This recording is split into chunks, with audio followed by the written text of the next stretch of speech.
નમસ્કાર, હું કીર્તિ જગતાપ સ્વાગત કરું છું આપનું પબ્લિક ઇન્ડિયન ન્યૂઝમાં. જાણીએ આજના સમાચાર. સ્માર્ટ આંગણવાડીની કામગીરી પૂર્ણતાના આરે. આણંદ મહાનગરપાલિકા દ્વારા આણંદ મહાનગરપાલિકા વિસ્તારમાં આવેલ કરમસદ, ગામડી, આણંદ શહેર, મોગરી, લાંભવેલ અને જીટોડિયા વિસ્તારમાં આવેલી આંગણવાડીઓને સ્માર્ટ આંગણવાડી બનાવવામાં આવી રહી છે, જે કામગીરી પૂર્ણતાના આરે છે.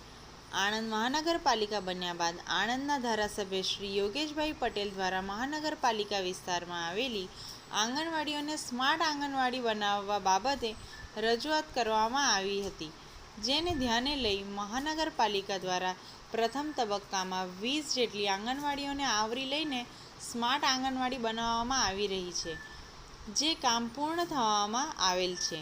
યોગેશભાઈ પટેલે ખુશી વ્યક્ત કરતા જણાવ્યું કે ભૂલકાઓને સારી સુવિધા મળશે, બેસવાનું ગમશે, રમવાનું ગમશે, શીખવાનું ગમશે, જે આજના સમયની જરૂરિયાત છે.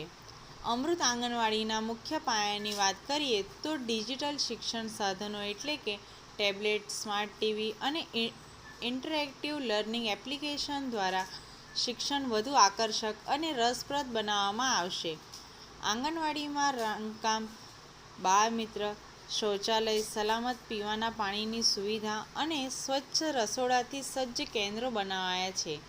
બાળકોના પોષણ અને વિકાસની સતત દેખરેખ માટે ડિજિટલ હેલ્થ ટ્રેકિંગ સિસ્ટમ શરૂ કરવામાં આવી છે. આ ઉપરાંત આંગણવાડી કર્મચારીઓ માટે ડિજિટલ સાક્ષરતા અને ક્ષમતા વિકાસ માટે તાલીમ કાર્યક્રમો પણ યોજવામાં આવ્યા છે.